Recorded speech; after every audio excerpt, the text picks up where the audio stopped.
I was gonna give it 5 minutes, because I noticed everybody wasn't in, but a lot of people are starting to pop in. And as I said before, my name is Gail Guilford, and I am the chairperson of the OIG Advisory Board. It's 5:32, so I'll give it to 5:33, and then I'd like to ask the board members to introduce themselves, please. Let's just give it a minute, okay?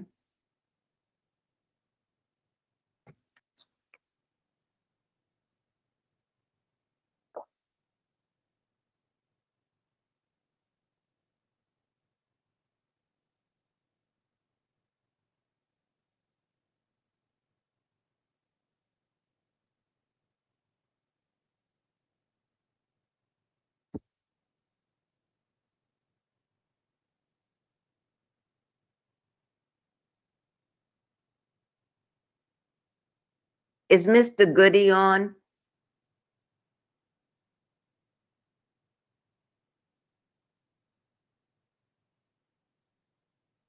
Okay, we'll start. Like I said, I'd like each board member to please introduce themselves and say hi. Thank you. Who would like to start? Anybody? Just raise your hand, please.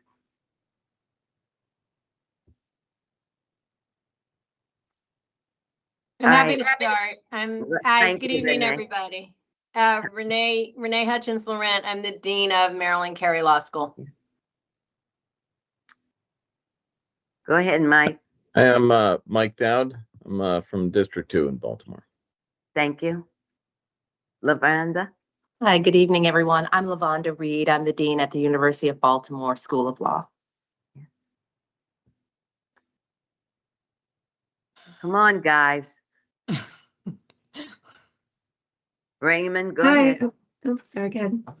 Raymond White, certified fraud examiner from District 9. Hi, I'm Lauren DiMartino. I'm an attorney at Brown Goldstein and Levy, and I'm from District 14. Any other board member? Come on, Alan. Alan Garten. What were you trying to be, incognito or something? I'm doing, I hope everybody's doing great. Had a nice holiday. This is my second meeting that I'm attending as a board member. I don't think it's any other board members on, correct? Any other board members? Okay, with that, we get started. We're gonna have to switch the agenda a little bit because Mr. Goody has the privilege of being a recording secretary and co-chair, and he is not on to present the minutes. So we will table them until he joins. Okay, that moves us to the budget proposal. And for that, I'm going to turn it over to Isabel. Hi, everyone. Thank you very much for being here and for attending this important meeting where we are going to present the budget that we are hopeful for achieving this year with the Office of the Inspector General. I think this year my hope is, because every time we do this, it's a learning process. So I am very fortunate to have this advisory board to stand behind this Office of the Inspector General, which truly does belong to the people. So this year, I promise you that if we hear of any cuts or any type of thing, we will notify you as quickly as possible so that we can enlist your help in trying to remedy whatever situation it is. Just to recap from last year, the Office of the Inspector General had their budget approved by this group. And at that time, you all had approved for 2 additional workers for this team. By the time it got to the hearing, my budget had been cut. Those two individuals were no longer part of the budget. We fought to add one additional person, and the city council did give us that additional person back. I'm happy to report to this board that we have, of course, already hired this person. He is a special agent. He is working with the DPW, focused primarily on DPW in DOT, which, are areas that is a tremendous focus to the citizens of Baltimore City. So, but if this year, of course, we are asking for addition as well. This time it's just one person, I guess, almost to make up for the person that you had approved last year. We're asking for one additional person. I'm asking for a little help with my training and what was the other thing? There was three. Yeah, I have to put on my glasses for this. So it was the training. Staffing increase. What was it? Staffing increase. Oh, yes, and Salary. for the salaries for my actual team, because of they're not even aware of this, but because of the incredible amount of hard work that they've done, I would like to have an enhancement for them. I am not including myself in that. It is just for my team. So, and we will go into all of that. Basically, you all received your advisory board packet, which Tiana will eventually put on to the website. The important thing is the office continues, to be successful because of the public, because of the hotline team, because of the public's belief in the office, and how often our hotline is called and the type of information we receive from the public. As a result of that, our budget last year was under just under $3 million, but the office identified and saved over $10.9 million for the public. We try very hard to make sure that we are always transparent. This office is about oversight. This office is also about access. It's about transparency. It's about knowing where taxpayer money goes. And that has become a stronger and stronger issue for the public. And because of that, the office is trying to continue to grow forward and to keep moving forward. I'm back to doing new employee orientations and having the opportunity to meet all the new employees that come through the city and to tell them the OIG story and how this group became, because the citizens of Baltimore voted 87% to make this group happen. So this is a group and a team that is made by the people. So without further ado, I would like to have the deputy of my investigations team talk to you just a little bit about what this team was able to do this year. So that is Matthew Neal. Yes, and like Isabel said, all the complaints that generate the investigation start with that hotline, and oftentimes we're sometimes people's last resort when they call us, because they are in a situation that they're struggling with. One of the big cases we had last year that evolved into multiple reports was the Department of Public Works. That included the work conditions they were facing, as well as the lack of salary, the lack of resources they were being provided. During the investigation, we issued a report about the lack of information they said they received regarding the city's health insurance plans. We identified 136 employees did not have health insurance that were, solid waste workers, which in the nation is the fourth deadliest job. So they didn't claim health insurance, but if they had health insurance through their partner, or had Medicare, they would be entitled to a $2,500 waiver credit through the city for having secondary health insurance. But these 136 workers didn't have either. So when we spoke with them, they reported receiving brief to little information regarding the benefits. And they also said they weren't really sure how to sign up for the benefits through the city's HR portal, which we use Workday. And if they didn't sign up within that benefit period, they'd be without benefits until the following year. Sometimes when some of the individuals we spoke with, they said that they did not realize they did not have insurance until after they went to the hospital. And then they found out they didn't have any health insurance because they thought they were automatically enrolled. The good news is the Department of Public Works took that report and they have reached out to those individuals. They did a benefits fair last year, and they are now reporting that all those individuals either have insurance that are still with the city or they have the waiver credit. So that's where the impact of the agents on our team really translate into the direct impact on the workers that are serving the city and doing those core services, as well as with the Department of Public Works. We did an investigation into the tragic death of Mr. Ronald Silver, as well as we also completed a 45-page report regarding the workplace culture for the Department of Public Works, regarding the treatment of the workers.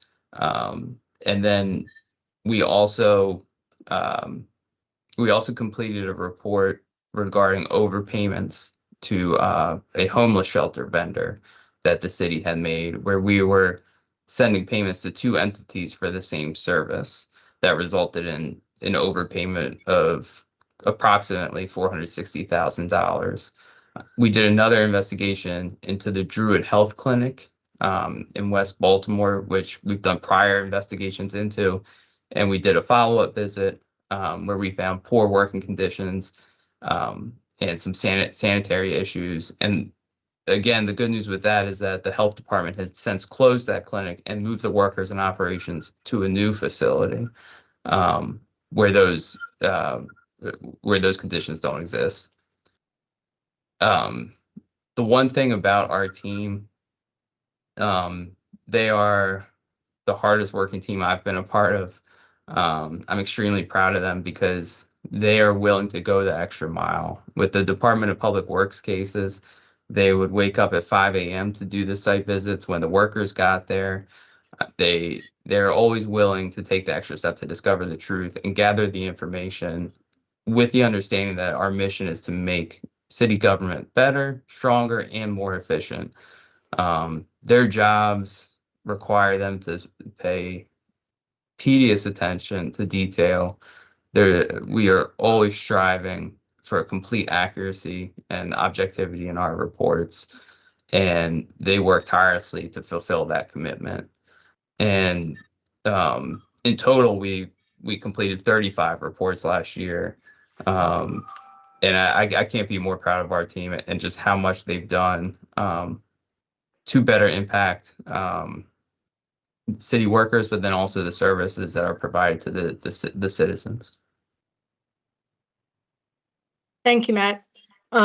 Next, because the Office of the Inspector General, we have both investigations, but we also have the Ethics Department. That position I have delegated to Chris Hamburger, and he's going to tell you a little bit about what they have done because they are equally busy. Yes, thank you very much. Again, Chris Hamburger, I'm the director of the Ethics Board. As you may recall, the Ethics Board is comprised of 5 members. 3 are mayor's appointees. 1 is a controller appointee. 1 is appointed by the council president. For the past 2 years, January 1st will be 2 years or 24 months. The Ethics Board has had 1 vacancy, which is a mayor's appointment. It appeared for the longest time over the last 2 months that they had a candidate vetted. However, that candidate was withdrawn on very short notice last Monday, right before the confirmation hearing. So we will go into the new year again with one vacancy. The good news is that the council president reappointed our existing chair, Steve Fogelman, for a second term, and Steve Fogelman was confirmed by the council in November and also was re-elected by the ethics board to be the chair for the next 2 years at least. So the quorum at the ethics board is we need 3 members present. With 4 members, it already is a bit iffy occasionally. If we lose one more member and have a no-show for a meeting, we may not be able to arrive at a binding vote in a matter. The ethics board has been very busy. We have been, there's a short summary was provided to you in the package.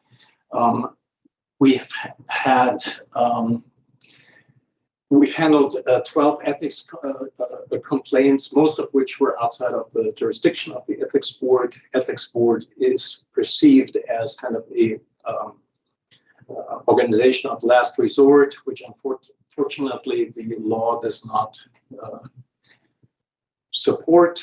We have very clear causes of actions that we can investigate and the rest we cannot. We have refocused entirely on our training efforts. We now have both training, video training through Workday and on our website. We also have stepped up the in-person training. Once a month, I go in front of the new employees and remind them of the main points of the ethics law. We can't do much more in 15 or 20 minutes that I get allocated. But this way we reach probably between 400 and 600 new employees per year, only a small section of which will qualify for filing financial reports, which is really where the rubber hits the road when it comes to ethics, is to corralling about just shy of 4,000 of 14,000 city employees who are required by law to file annual disclosures, not only to file them, but to file them timely. This actually takes most of the year. I think we had the last people came in September. So this year we've had an almost just by a smidgen 100% compliance in the obligation of filing those reports. We also have refocused our efforts on letting new employees know that they have to file an entry statement, which is the equivalent of the annual financial disclosure. We have worked with HR to establish a system to, number one, update HR on the recent developments in regular intervals. Also, HR has to now fill in specific forms and functions on the new employees' Workday management system entry, so that hopefully we will not miss anyone who is required to submit an entry statement. Again, we've had here the exact number, 3,392 financial disclosures. That does not count the additional entry statements and so on that we get during the year. We've registered 150 lobbyists and are reminding them to file their half-annual reports or semi-annual reports. Our two ethics officer, or our ethics officer and her special assistant, have been extremely helpful and extremely busy assisting our employees. Throughout the year, we've had over 1,300 help desk requests. Our motto here is, I stole from my children's soccer coach back in the mid-90s. First time right away nicely. And that is what we strive to do. If we get a request for help, for assistance, for anything, we will be responding to them within the same workday, if at all possible, and try to resolve the issue. We also, part of the ethics law is also to review and approve solicitation waivers or the permission waivers for a city office or agency to go out and solicit funds from potential donors. We've had 13 this year, which is, I think we have a downward trend on that, because people also have to get the approval of the Board of Estimates first. On the electronic side, we had started to reprogram the electronic interface between our employees and the public for the financial disclosures. We're working with OpenGov, which is a electronics or software firm specializing in government software. We currently are finishing the lobbyist new program and the complaints. The actual financial disclosure section is programmed, however, the outside view tool is not. So unfortunately, you will have to bear with us for another year with the old system. We should be up and running and testing in spring and have it ready for 2027. It is always a reminder why I hate working with software companies, because everything drags out for many months longer than you initially anticipated, especially if you want to have stuff done right now or yesterday, if at all possible. So that is the snapshot of what the Ethics Board has been doing over the past year, and I'm happy to answer any questions that you may have.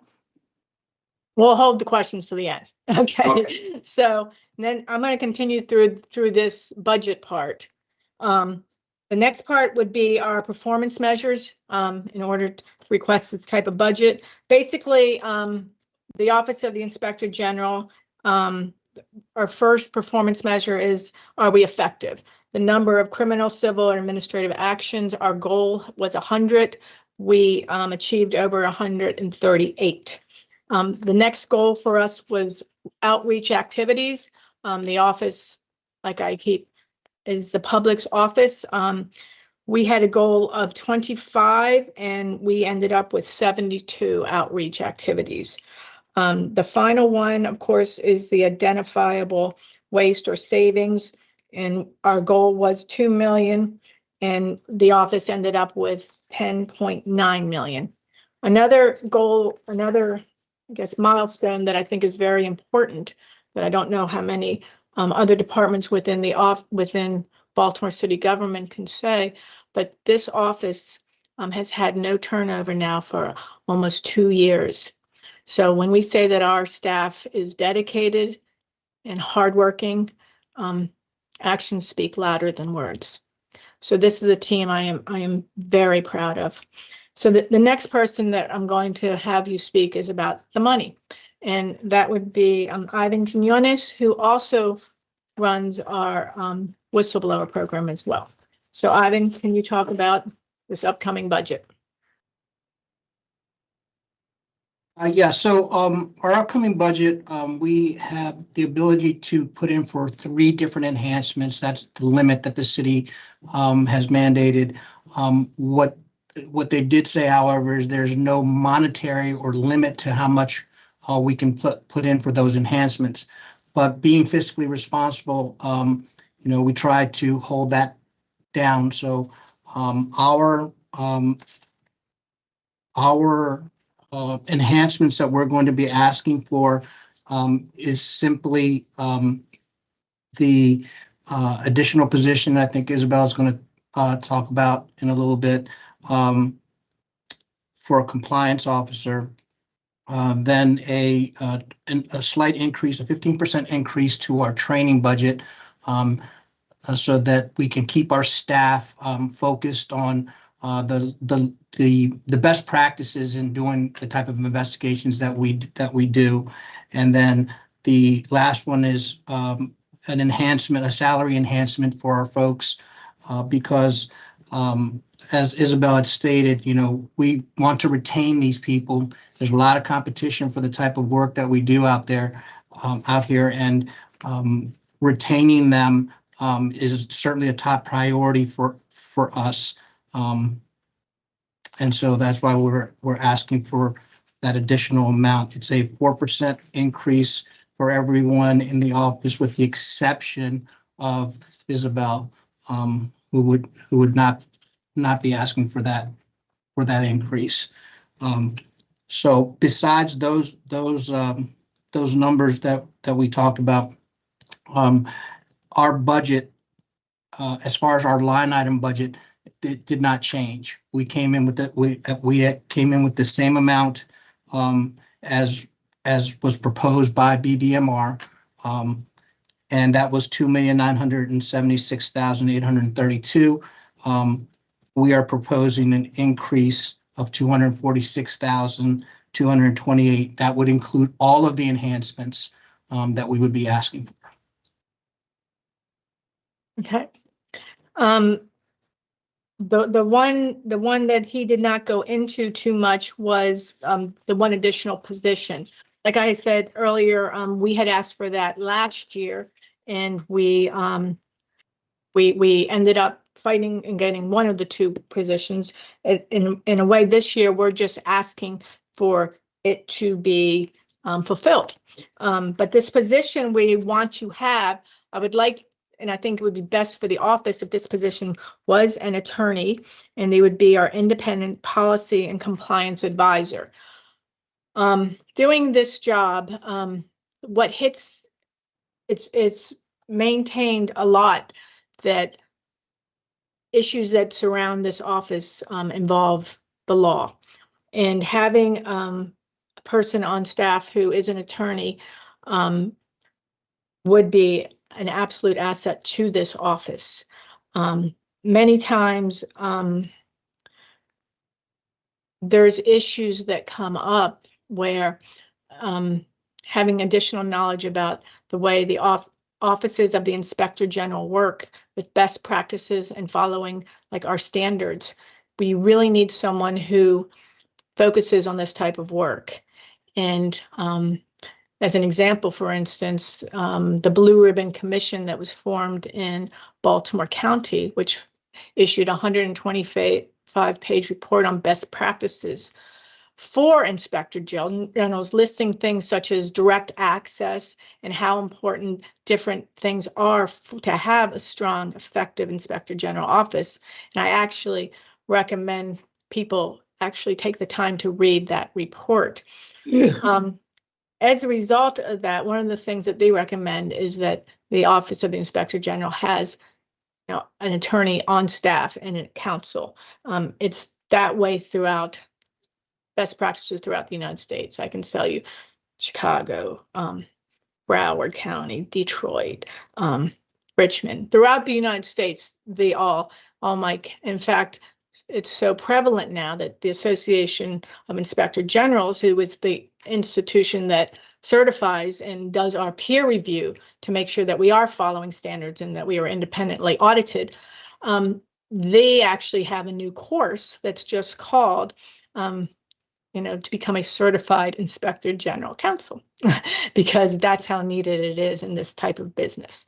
So that is the position that we are asking for and asking for this board.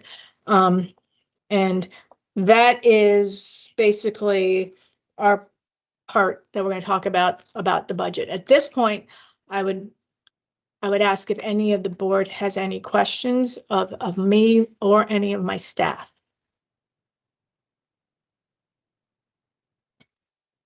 Yes, Dean? Yeah, thank you for the thorough presentation. I did have one question about the materials that we were sent and the amount that is being sought in addition to last year's budget. Just wanted to make sure that the numbers that I saw in the report that was given to us actually matches what's being requested. And also whether the increase in the salaries is going to be a part of any memo that is circulated to the board. I'm not sure if I saw that in the memo. And I'm presuming I'm looking at the correct version of the document. The number is actually included in it.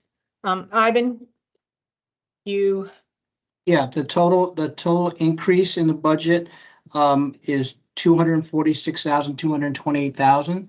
That would include all the enhancements that we're asking for. So that would be a breakdown of the position increase for the position, which we use the cost analysis that finance has for us to calculate the salary and benefits for an employee.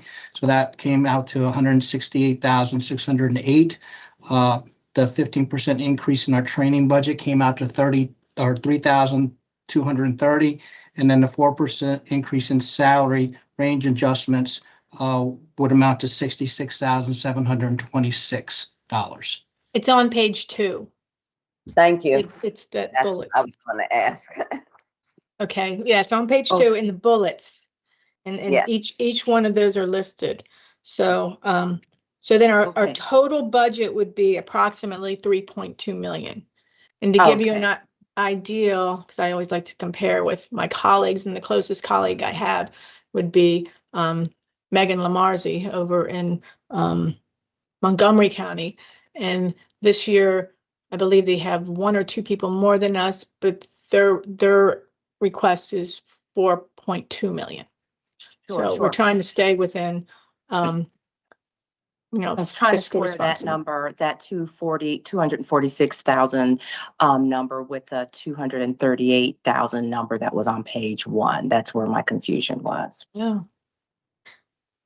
That might be human error. Let me look at, is that number? I know that I took myself out of getting an increase. That number, that the $238,000 is the more accurate one, because that was when we back out the salary increase for Isabel. I call it that. Say that again, Ivan.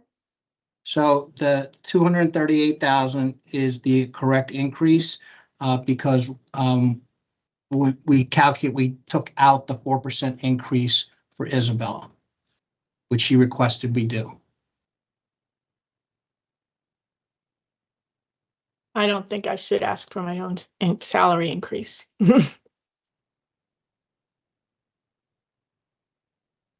And we looked at recently in the mayor's office, they had done a lot of salary increases, and those were roughly 6%. So this office was asked, I figured 4% was a fair number. That's where the number came from. Gail, if you're speaking, we can't hear you. Yes, I was speaking. Ivan, can you correct the document, please? Yes, ma'am. I'll send it over. And so the 238 needs to appear on page 1 and page 2, correct? Correct. Okay. Now, and my question was, I was looking at page 7 and 8, and I didn't see where this was reflected. Or can you explain because I know the board might not really remember from last year how the BBMR form looks, but could you do some clarification on page 7 and page 8, please? Yeah, so for the budget that is presented there, that's our line item budget as it's given to us from BBMR. There are no increases in this budget. This is the budget that was proposed for us. And this is the line item. So when we go into the system to just basically verify each of our budget lines. We don't make any changes there if we're going to be asking for increases. The only way that we can ask for increases is through another mechanism, which is called enhancements. And that is what we will submit if the board approves these funds, then we will submit an enhancement, and then those monies will be added to these line items at a later date when they actually adopt the budget. So right now, this is a proposed budget that you're seeing. It'll change if they adopt our enhancements. Correct.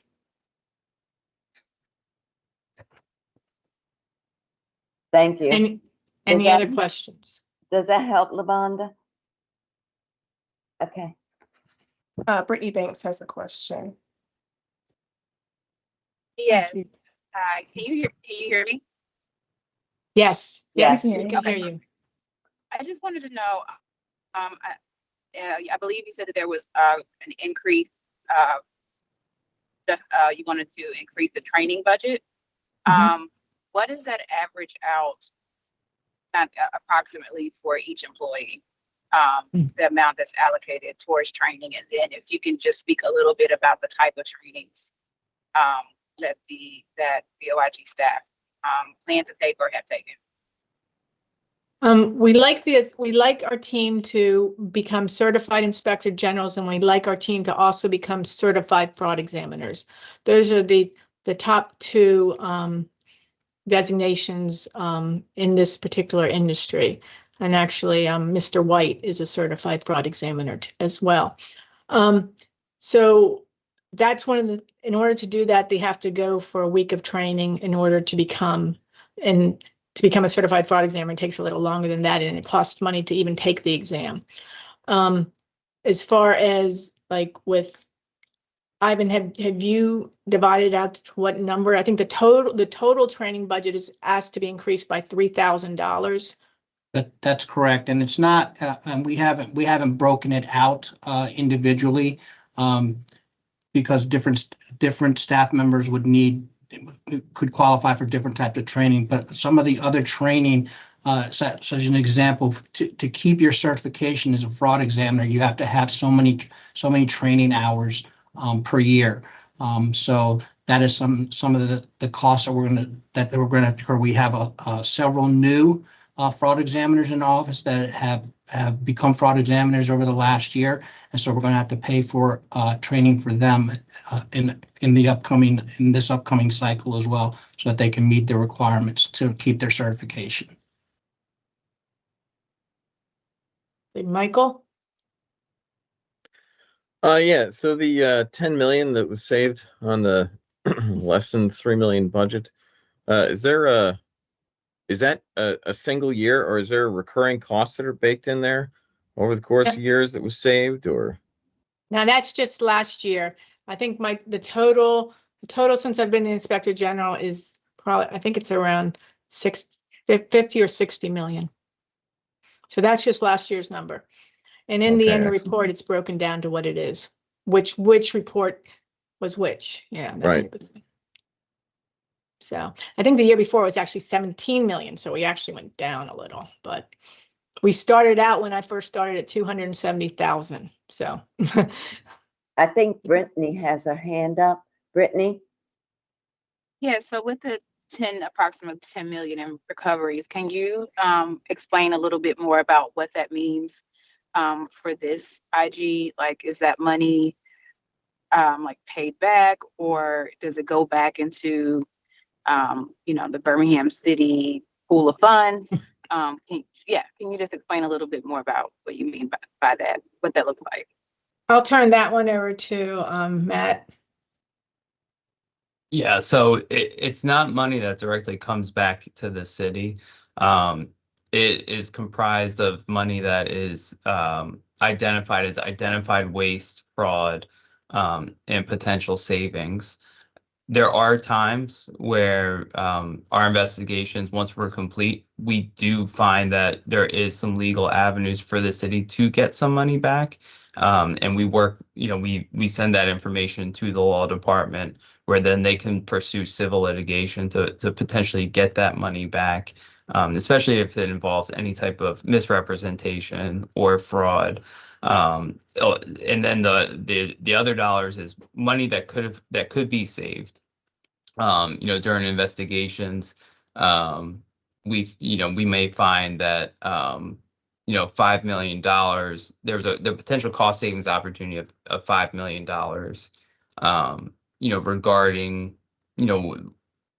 however the investigation went. And so it's not necessarily money that comes directly back. It's money that's been identified, that our office has identified through our investigations as identified fraud, waste, and savings. And then we also work with our law enforcement partners.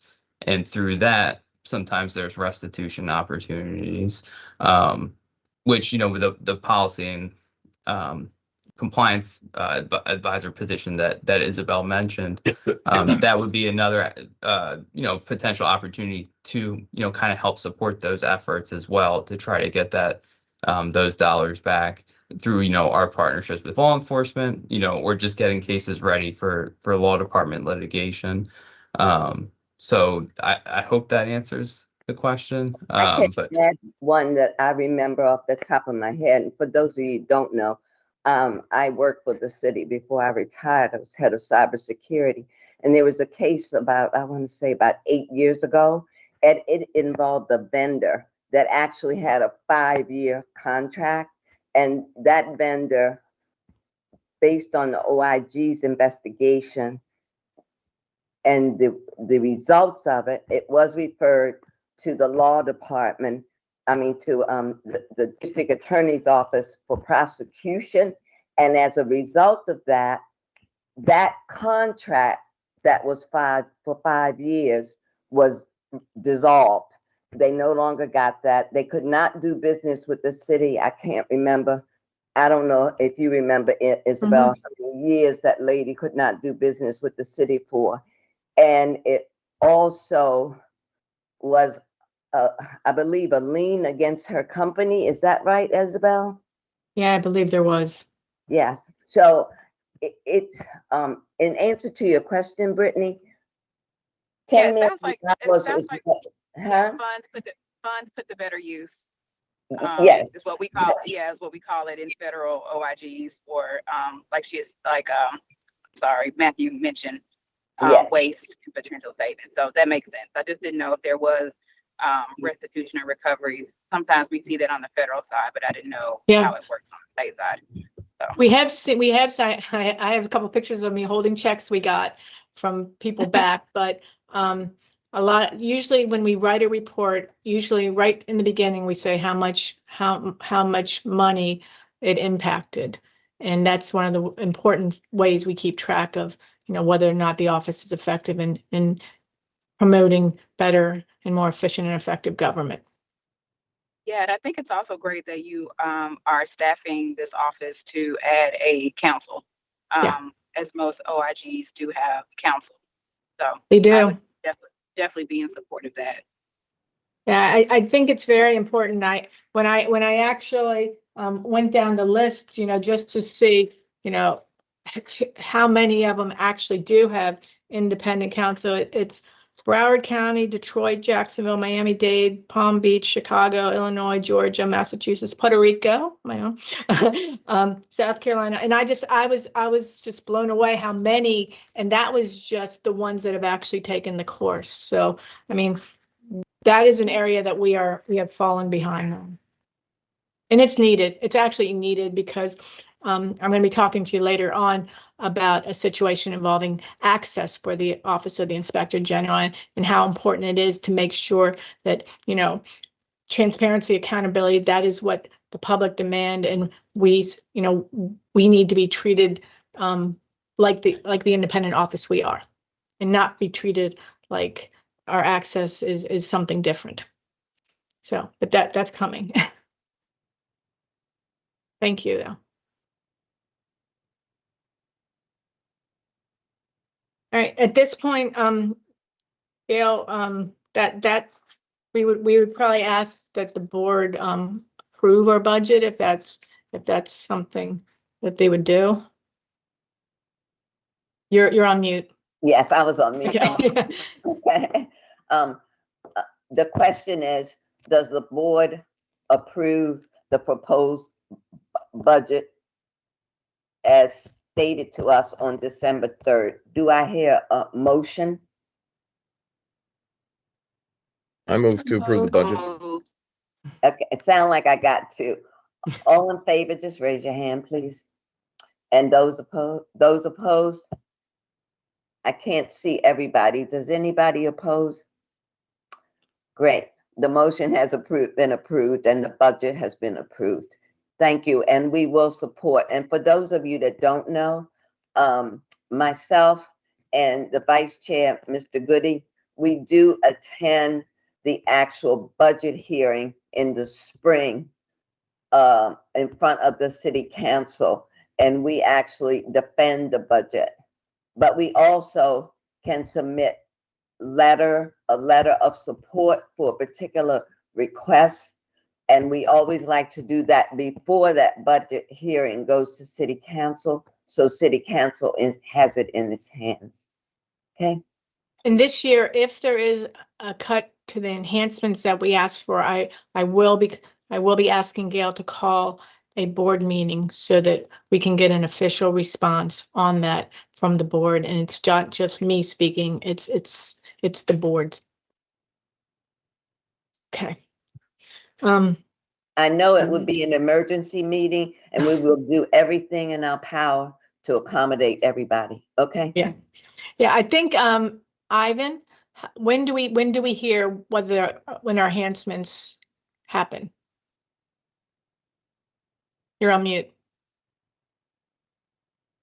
There's really no rhyme or reason as to when they approve the enhancements. I think they take the larger agencies first and go through those before they get to ours. So ours could potentially be pretty close to the hearing, but I will stay on it and continue to ask probably on a weekly basis if our enhancements have been approved or denied. Okay, thank you. Appreciate it. There was Okay. a question in the chat. Okay, I can't see a chat. It says, when is the last time Isabel received a raise? I don't know.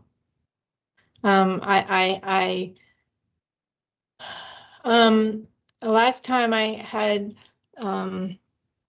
it was the time that Eric Costello thought I gave myself a raise. So I remember that but it wasn't. They did a salary survey and they determined that, yeah, the Board of Estimates voted and I did not do that. So I believe that was probably 2001, maybe 2000. 21.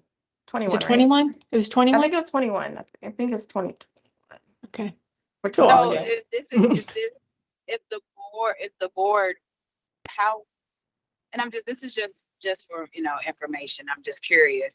If you can't give yourself a raise, then what would be the process for you to receive a raise, being that it's been 5 years, 5 or so years? We as the board could recommend it. Okay. Okay. The next item I wanted to discuss with you was something that I would like to actually post on our website, because at the Association of Inspector Generals, they are publishing what they call position papers and white papers, which is, throughout the United States, issues come about with the our offices, because of our job is oversight, and as a result of that, it's difficult to sometimes, I'm fortunate to have a board like you. Sometimes, we have to rely on the Association of Inspector Generals to present the position of what is best for the association. And they recently came up with a position paper, which I would like to post on the our board, that dealt with ensuring independence and effectiveness throughout unobstructed access to overseeing entities and privileged information. So that is already up on the Association of Inspector General's website, and I just wanted to let you know that I'm hoping to put that up on ours, because half of what, a lot of what I do is educating the people in how to use this office and what this office does. And as a result of doing that, I've had to deal with an issue involving access for me, because one of the investigations that we had to do that was published, it involved Slack. Slack is a third-party communication platform that we found that an entity was using here in the city. And the city of Baltimore was paying for it, but we weren't given access to it. So in order to do our investigation, I was told to subpoena the information from the entity. And when I got back the information, I was very surprised that the law department considered our office, my request as the Inspector General in the subpoena, they considered it as a MPIA request. Well, the Office of the Inspector General works for the public, but is not the public. We have mandated powers, and we have the ability throughout.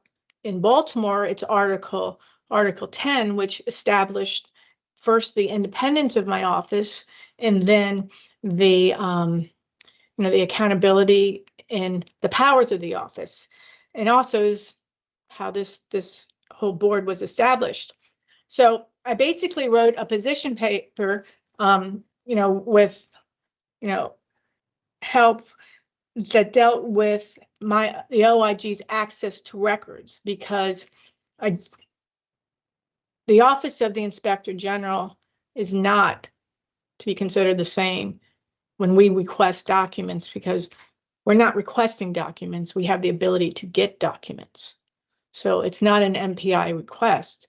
It's either that we need those documents or we will subpoena those documents. And as a result of that, this position paper was wrote that distinguishes that this office is not, that my request for documents is not an MPI request, and that we should have open access to the documents that we are requesting. And in order to establish that, we went back through the history of the Office of Inspector General, looking at the legislative history, looking at different case law, looking back at how this office came about and how the different case law that established. And in the end, I think very strongly that this office has been established by the public, and that by the case law, that the need for access by this office and to deny it denies the effectiveness of this office. So denial of access to, or redaction, which is what happened with that Slack material, redaction of relevant information under the pretext of MPIA, which is what they did, which is the Maryland Public Information Act, which is not what the Office of the Inspector General requests documents as, prevents the OIG from conducting its mandated oversight functions by obstructing investigations and materially harming the public faith in government by sending the message that potentially inculpatory communications would be shielded from oversight. So I would also like to put this position paper on our website when concerning the type of investigations that we do.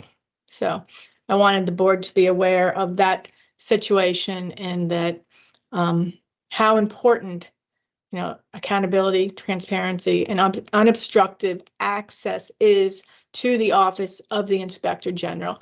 And this has been a long, a battle that many Inspector Generals throughout the United States have had. And even that the Blue Ribbon Commission in Baltimore County, they too said that the office of the Inspector General shall have, unobstructed direct access to materials. So, does anybody have any questions concerning this? When you post it, do you sort of add like an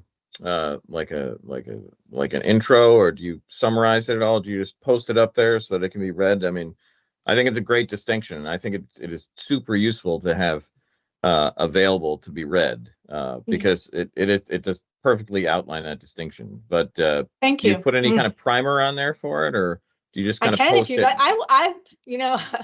like. I learned from you. If I will be happy if you think that would help in any way, helping understand what I'm happy to. I mean, when we do, because the Baltimore City, our annual report, belongs to the people, to me. So that's why our annual report has pictures and interesting things to try to make it more interesting, because I want people to engage with this office. So if you believe that I should do a summary to make it, a quick, I'm happy to do that I'm happy to.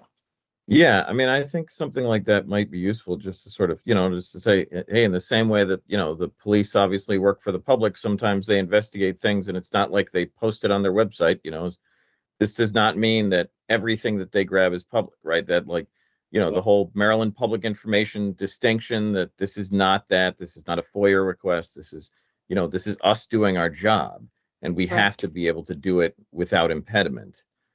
Just in that plain language. I mean, I think the paper is great. It's just obviously I think the man on the street sort of walking in and seeing all the N rays and everything in italics and I know.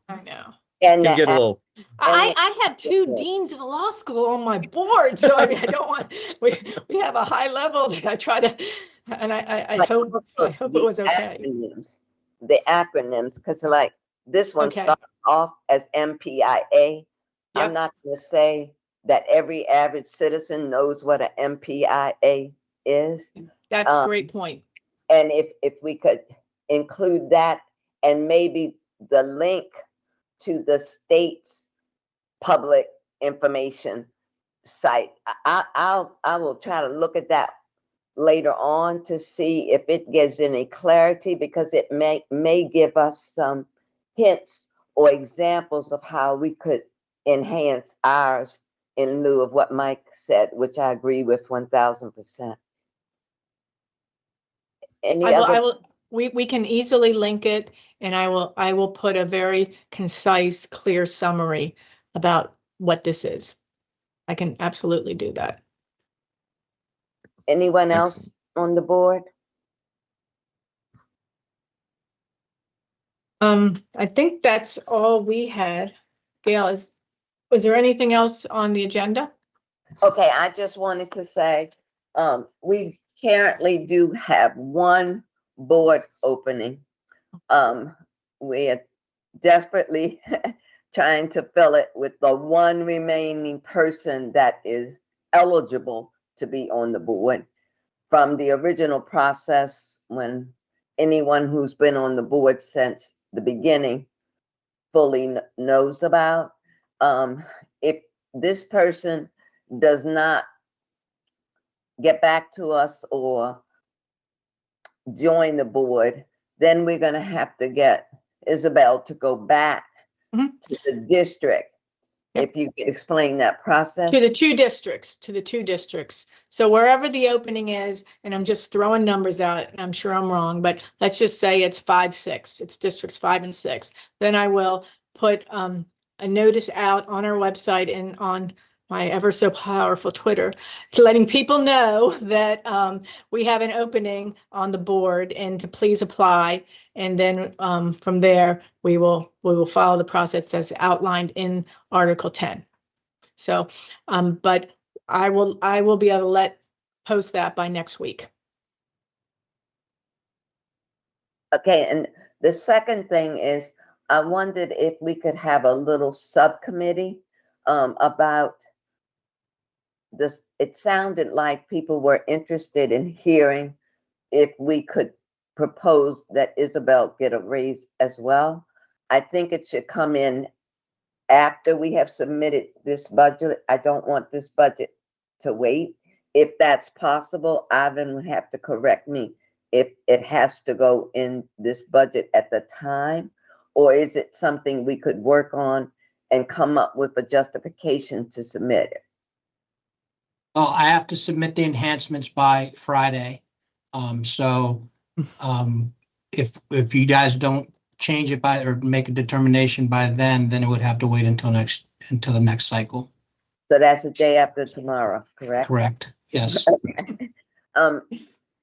I will get with Mr. Goody after this. Do you know, is he in town, Isabel?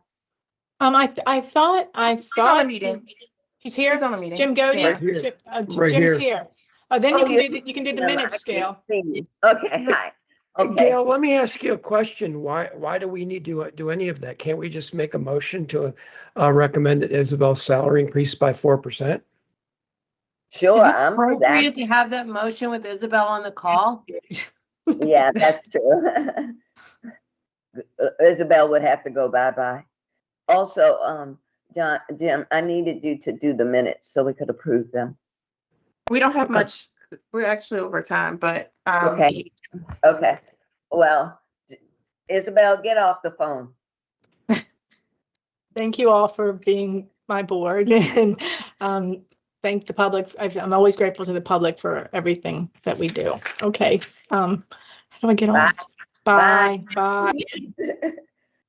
Yes, ma'am. Renee? Oh, you were just saying Waving bye. goodbye to Isabel. I didn't think it was appropriate to have the motion with her on the call. There's a conflict, so. Yeah, absolutely. And thank you. That's why I was trying to say, get together real quick, but we can try. I don't know how long we'll be together before we get disconnected. So does anybody have a question for me that I can put on the floor, Jim? Oh, Jim. I'm still here. Okay. Here. If I could, can I make two motions? First motion is that I circulated the minutes from the last meeting, and I would make a motion that those minutes be approved. Yes. So Do I hear a second on the minutes, please? Second. I second. All in favor, raise your hands quickly, please. Thank you. And then Okay. I would make a motion that we Approved. recommend. Okay. And then I would make a motion that we recommend that Isabel get a salary increase of 4% along, consistent with everyone else. Do I have a second for that? I just want to Second. confirm that the 4% is consistent with the other raises, right? Yes, they're all 4%. Okay. Right, Ivan?